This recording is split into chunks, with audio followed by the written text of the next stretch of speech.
had an Australian friend visiting me, and we were going to this restaurant for lunch, and at the door, my friend Frank, he said to the guy at the door, "Do you have fish today, mate?" And the guy at the door said, "Oh, no problem, sir, please come on in." And I said to Frank, "Look, that didn't mean they have fish, that just means you're a nice guy." And so he checked with the guy that takes you to the table. Those of you who've lived in Asia, there's the guy that takes you to the table.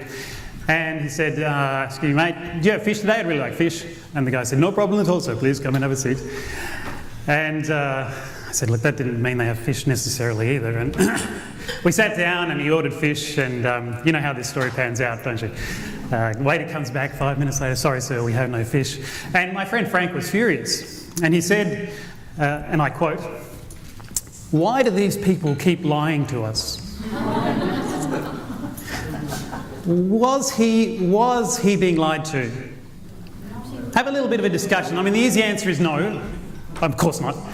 You know, and that's what we pay you for. But have a bit of a think. What's going on there?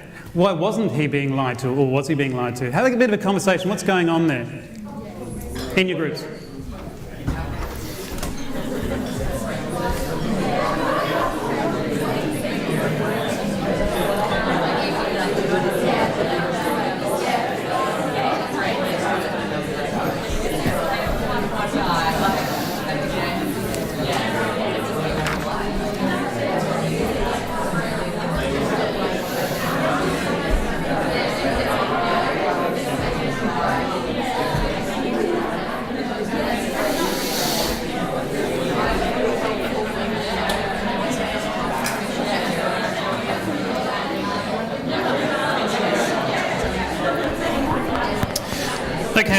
Okay.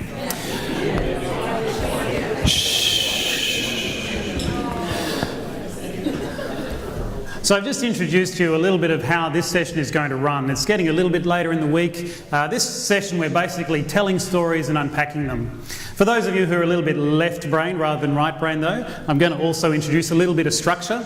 So introduce you, to give you a little bit of a framework to hang the stories on. We're not going completely zen. So first of all, let me give you a little bit of a framework of cultural paradigms, or something if you like. So there are a number of aspects of being culturally effective or culturally competent, however you want to phrase it. Firstly, there's a knowledge aspect.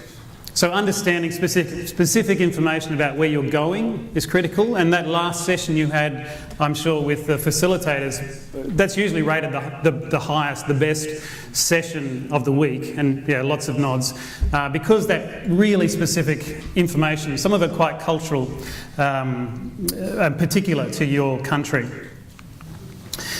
And then there's areas of skill that are also involved here. So not just knowledge, but how do you apply that knowledge? Your ability to adapt.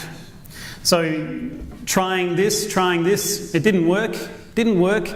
Okay, do you keep trying this, or do you try something else? That ability to change what you're doing, and not just going, "Look, I've always done it this way, it's always worked in the past, I'm going to stick to that." Or not even recognising that that's the problem. The ability to recognise what's going on and to adapt. And try something else. That didn't work. Oh, that worked a little bit. Oh, that worked even better. That ability to adapt is a critical one in cultural adaptation and becoming effective. The ability to behave and communicate to achieve your goals. And then we get down into the more attitude areas, withholding judgment and learning from others. So even though if I asked you, are you a judgmental person? I don't think any of you would say yes. But how many prejudgments, how many values do you walk in with that you don't even recognise that you will overlay on a situation? It's tricky. It's easy to say, "No, I'm the most open in the world." So this session we're going to try and explore some of those underlying values and attitudes. And then the ability to not just say, "I'm right," or "we're right," and therefore you're wrong, but to respect that other person as a starting place, and the ability to listen and hear that. Not throwing out what you believe, but the ability to respect that person and that culture enough to drop those attitudes, to recognise them, to drop them and reopen to engage. Let me ask you a question. Which of these are easy and which of these are difficult to change? Yeah, easy, difficult, isn't it? I mean, when you employ someone for a job, if they don't know the knowledge, it doesn't matter. If they don't have the skills, that's a bit of an issue, but you can train skills. If they have a bad attitude, they're out of there. It's the same, isn't it? So it's the same in this context. Easy to pick up knowledge, a little more tricky to develop skills in this area. Attitude, hard to change. So if you are coming with an attitude that's rigid, that's a problem. That's difficult. So let me give you a little bit of a framework to hang it on, and just so to give you an outline of how this session is going to fly, I'm going to tell stories and then have some reflections on those stories under, let me give you the framework, under six different paradigms, if you like. And then I'm just going to get you in groups to tell stories in any of these that you like, but then not just tell the stories, because there's minimal value in that, but actually reflect on the story. So someone might tell a story, ooh, I've got a good one, blah, blah, blah, and then everybody reflect on that story. What is the learning we can draw from that story? Because all of you, or perhaps all of you, have great stories in many of these fields. So as we go through looking at these six paradigms, think of experiences yourself in this area that illustrates that point that you could then share with the group. And if we have time right at the end, we might even have a roving mic to tell some stories and have some reflections. So T, time. Time has a different weighting in our culture compared to many of the cultures that you are going to go to. For me, the simplest way to think of that about this is time the predominant criteria, or is what you're doing the predominant criteria? So in this setting, time, we live in a time-rigid culture. So when that music goes, dun, dun, dun, dun, dun, dun, dun, dun, does it matter what you're doing at that point? Does it, like you might be in a profound, intimate discussion that is going to set up the rest of your life with this person that you've just met. Does it matter? No, it doesn't. Time overrides all facets of that activity, doesn't it? When that comes to a close. And that's how we think about life, because we think that's the only efficient way you can run a world. That everybody then has the same broad, macro, chronological way of organising life. Not so with many of the cultures you're going to, and probably particularly the Pacific, but also Asia. So if someone in the Pacific is having a really good time and it's great and this breakfast is fantastic and look at this view, time is much more flexible. Activity, what you're doing, and the weight of that activity, if it's a good activity, why would you not continue doing that activity? Do you know what I mean? And so the time-activity continuum is pushed significantly towards the activity value. Okay, which is better here? That's a trap, isn't it? That's a trap. So certainly those of you in the Pacific, many of you will find this the most frustrating paradigm difference, Pacific time, in your assignment.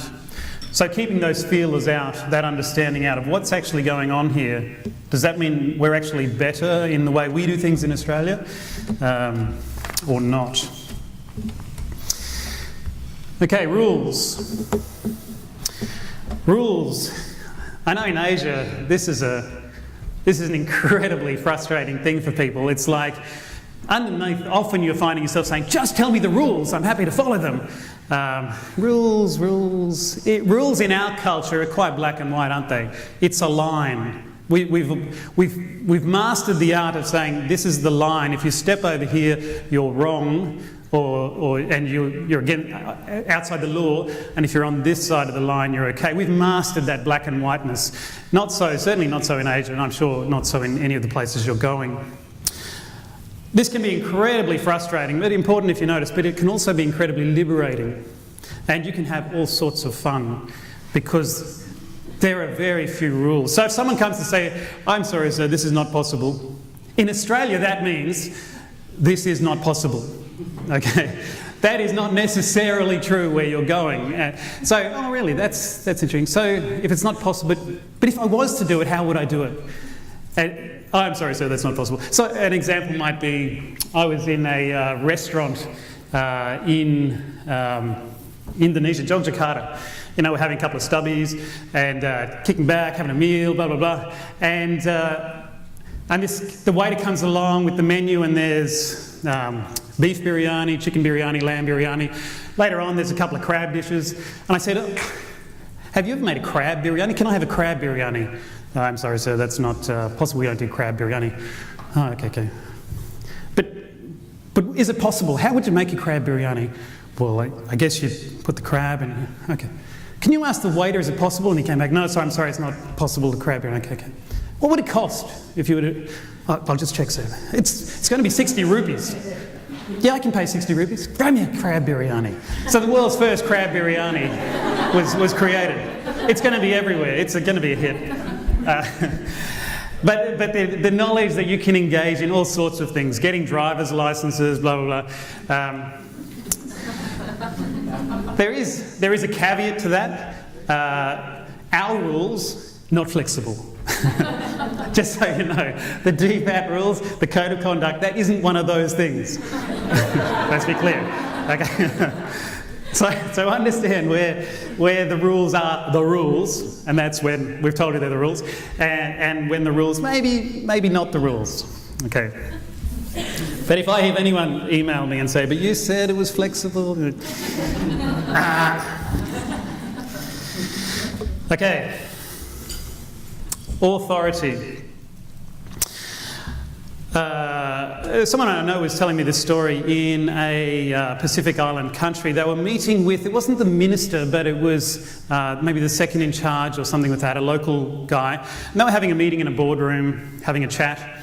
And the tea boy came in, serving tea, but walked in the room. Silence. The guy stopped talking.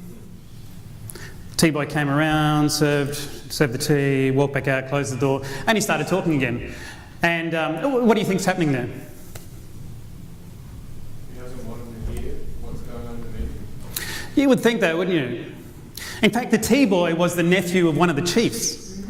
He outranked this guy in terms of authority. Isn't that cool? Yeah, really interesting. He did not want to speak in the presence of the tea boy. Really interesting. Authority is an odd thing for us in Australia, and often to get our heads around.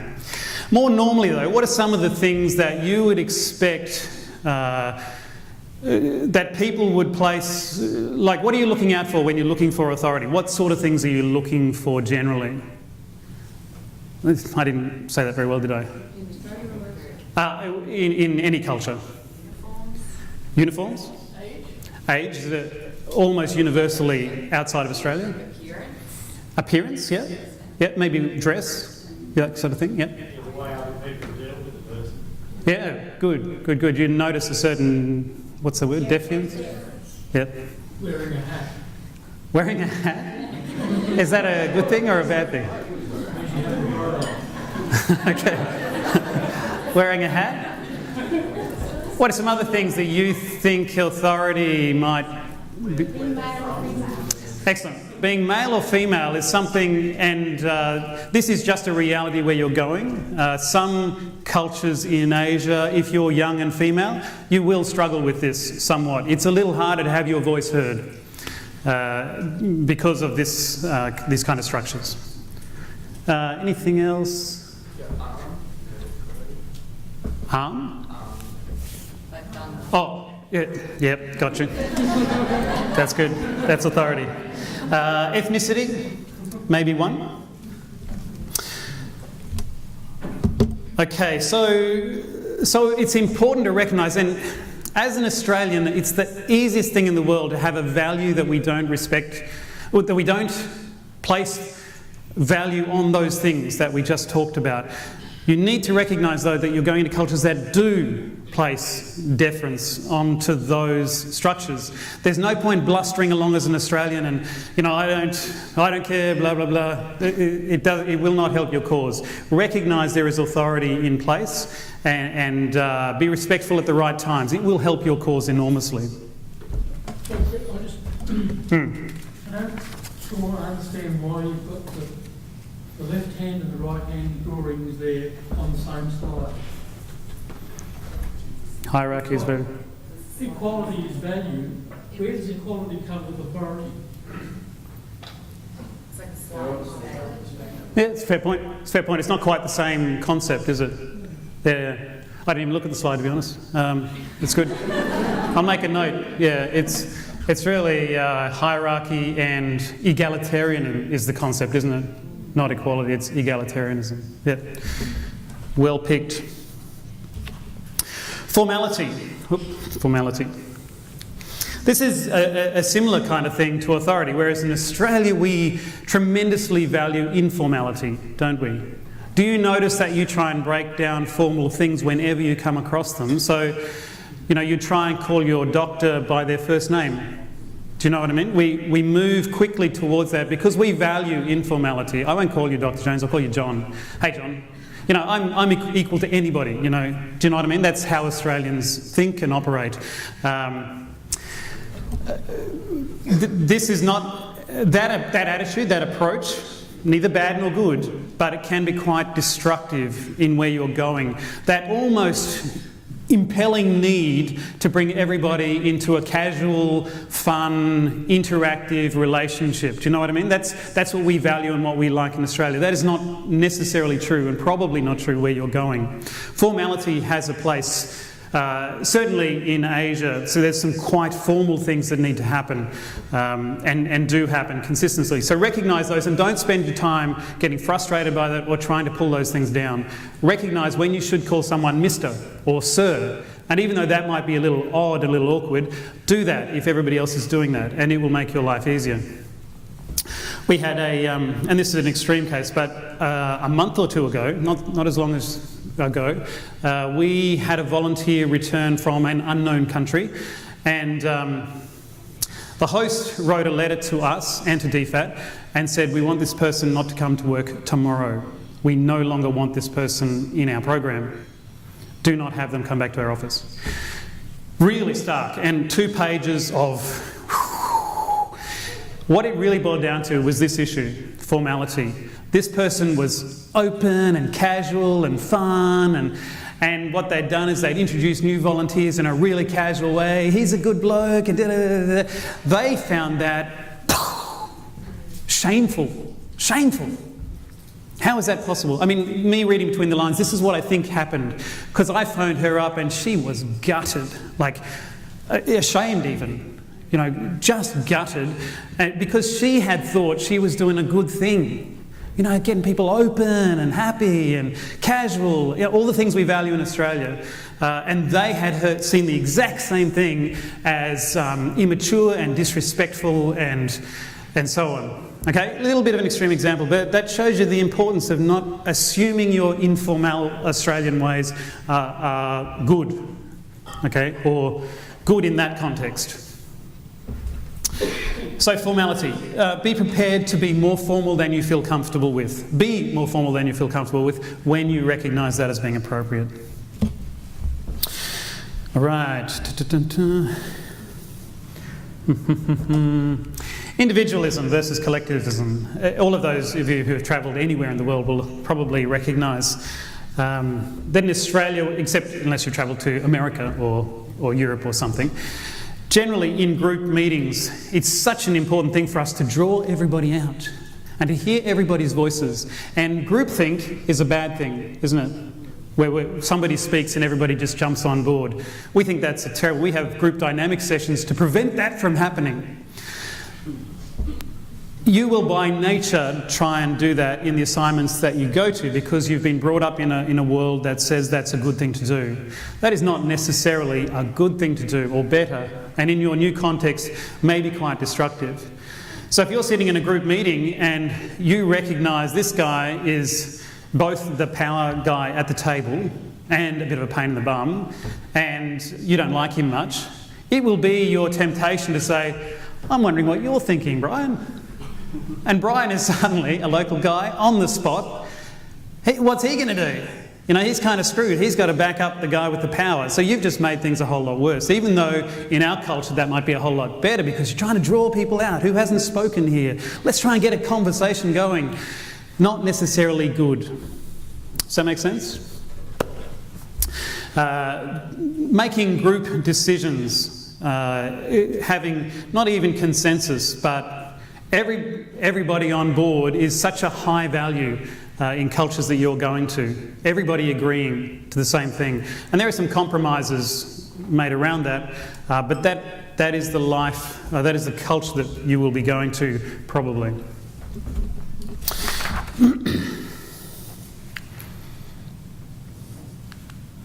Okay, the last one, and this is a bit of a broader catch-all. So communication, you know, would you like fish for lunch? There's an example of communication where the words are not necessarily the overriding thing.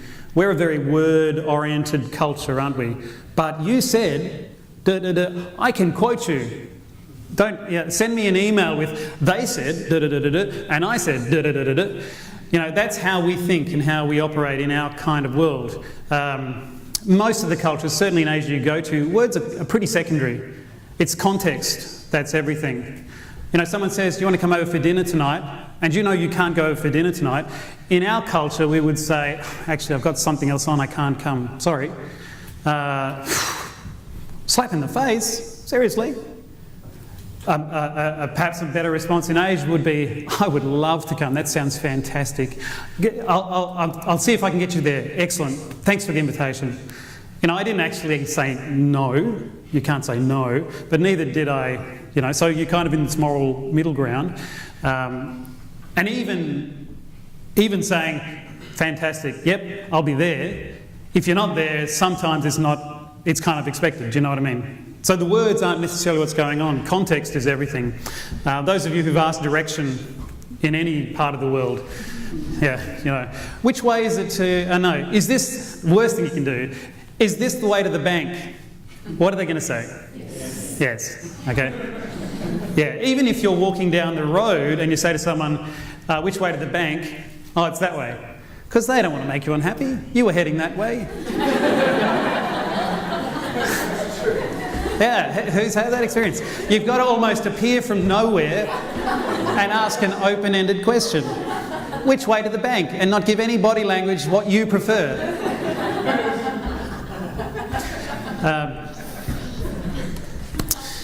Okay, and there will be plenty of stories here about something that you've said that was, yeah, completely differently reflected.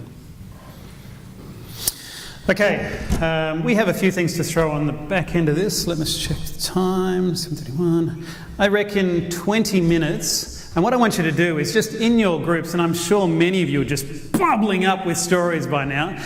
So tell some stories in the group and then reflect on which one of these it is. Because stories in themselves are fun, but they're not that valuable. The real value of a story is on the reflection on the story. So learn in amongst your table. Learn. That's pretty much it. Learn. Go.